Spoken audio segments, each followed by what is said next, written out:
vlog number 12 in my car with my Guns N' Roses tank top. Yeah. 12 vlogs. It's going to be my 12th vlog. I'm excited. I've done a dozen vlogs, and I'm proud about that. That's a milestone for me, because when I put my first one up, I didn't think I was going to be, I don't have much faith in myself. I have to reparent myself. Usually I get excited about something, like I'm a good bullshit talker, right? I can talk and make it sound good, like I got a plan, I got it all figured out, and then I don't do nothing. And Buffy, this is not me downing myself. This is me just telling the truth of who I am. You can do that. You're allowed to do that. It's just, yeah, I'm allowed. I'm allowed to tell the truth about who I am. And it's not downing. It's just telling the truth about who I am and what I'm struggling with. And what I struggle with is, well, like non-existent self-esteem. And, well, everything comes from that. Anyway, so yeah, but usually I pick stuff up and then I'll show minimal interest, and then I'm like, nope, I don't ever do it again. And then it just feeds into my shame and like whatever else and all that thing. So 12 vlogs. I'm happy about that. And my glasses are so smudged. Good Lord, I need new glasses anyway, so I'm going to take those off. Okay, so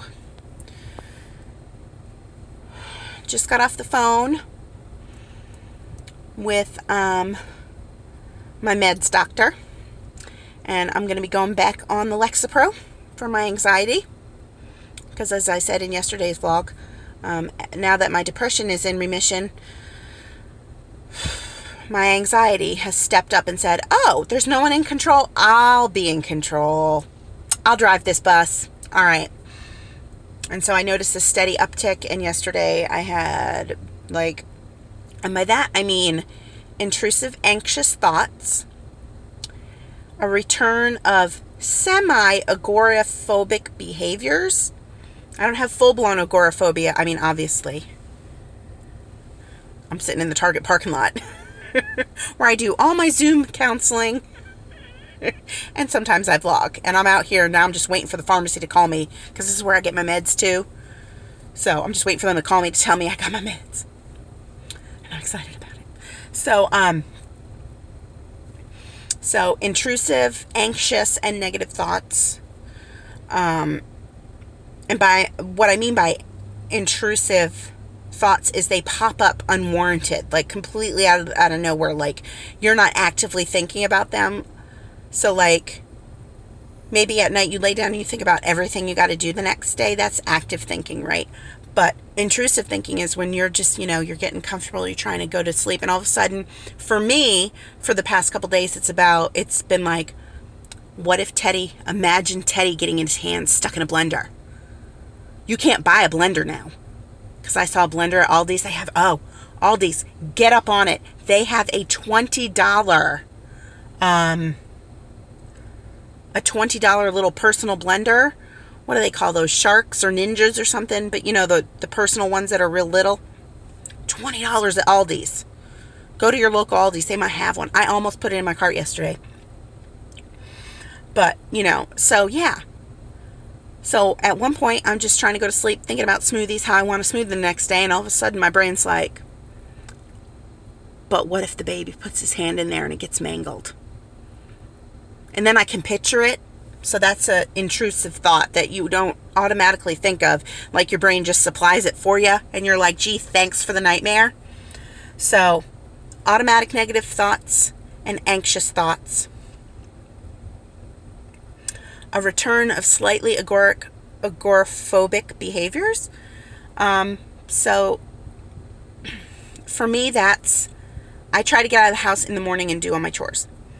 It's about 11 o'clock right now, and I'm like, I gotta get home by noon. Like, I don't like being out in the afternoon, and that's not me just, not liking being out in the afternoon. That's like, I'm actually scared to go out in the afternoon. Like, it's not safe or something. I don't know. So it's really weird, and definitely not after 5. Forget it. Do not leave the house. So a return of some of those things, also a return of, I don't like to call them anxiety attacks, because nothing's actually attacking you. Like, I'm not just like, it's not like there's a bear that follows me around and then like mauls me, right? But that fight or flight system is being activated. And so that's what I like to call it. I like to call it, I'm activated.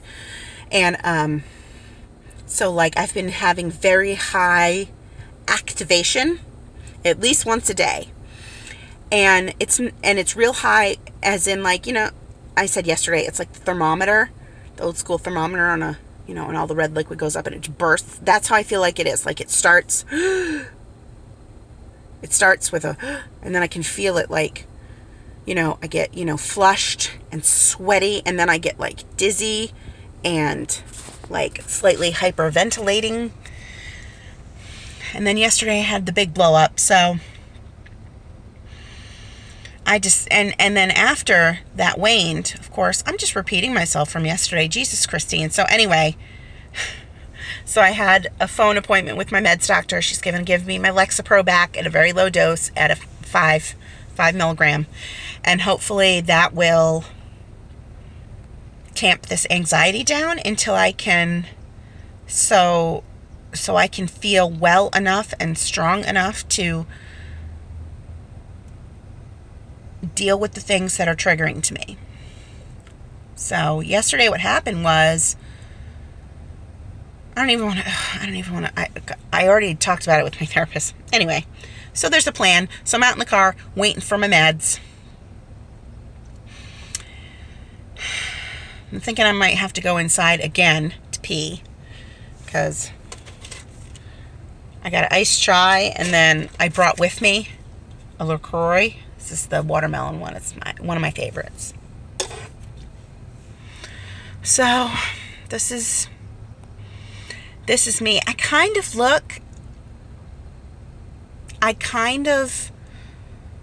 at my depression in recovery. My depression in remission, and now I'm not depressed, but I still have all these like depression thoughts and depression like habits and behaviors. I feel like kind of like it's sort of like being in recovery from addiction. Like, you would not have all those drugs in your body, but you still have all the thoughts and the feelings and the actions, and you got to learn how to not to have those addiction behaviors. And so now I have to learn how to but to act my way, do the opposite of my depression behaviors. So instead of sitting around doing nothing, I have to start doing things. And,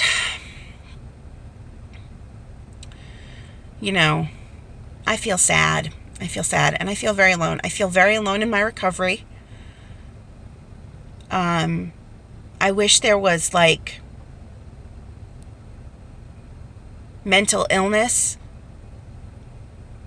recovery, like sponsors, like there are in AA. You get a sponsor, someone that you can call to, and when you need help, and they give you things to do. And I wish there was someone to help me, but I just have to do it myself. And I think that's the state of mental health in this country is abysmal. It's abysmal, and we're so uncomfortable with talking about it. And that's why I vlog about it, because it happens. I think it happens to so many more people than we think. And people are just like ashamed to talk about it, ashamed to say it. And I know that because yesterday after my big blow up, I had a shame spiral, and I was like, I just felt terrible. And I wish I had like a depression recovery sponsor that I could call and talk to and say, this is hard. What do I do? What worked for you? And so that's part of why I vlog, because maybe me just sitting on here blabbing about what I'm trying to do, what I'm trying to achieve, will help somebody else. Who knows? So,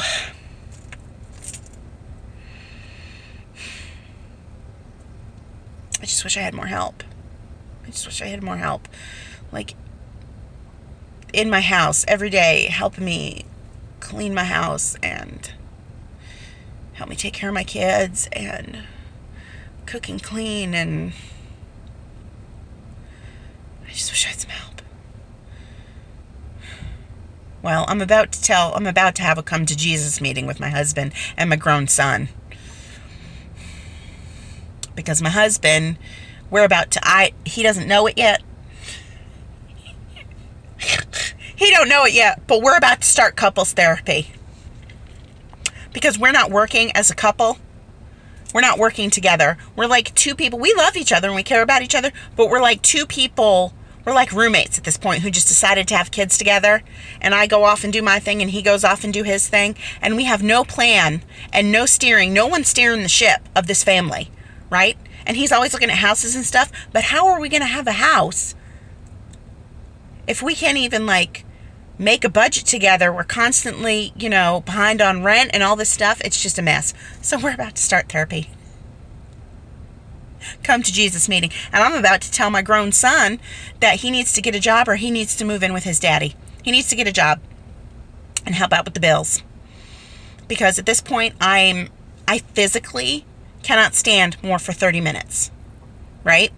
I used to do Instacart last year, and that was great. I was 20 pounds lighter.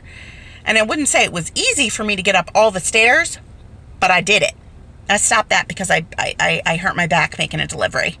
Because people who order like 3 cases of water can suck my ass. We are not a freight delivery. And I hurt my back. And so right now I would like to work, but I cannot work. Physically, I'm just not there yet. And also, OPS, for anybody who's looking for a job right now, unless you can offer full availability, I mean you can work any time of day or night, you're probably not going to get an interview. The last job interview I went to, I'm actually sitting in the parking lot of the Target that I worked for 10 years. And I quit in 2013 when I was pregnant and had gestational diabetes with my 7-year-old Joe. And I knew, I was like, I can't work this job and still take all the breaks I need, eat what I need to do, check my blood, give myself shots while I'm trying to run this register, right? So, and I knew that I probably wouldn't be able to come back. Well, I tried to come back twice for holiday, get a little extra money for, for my babies.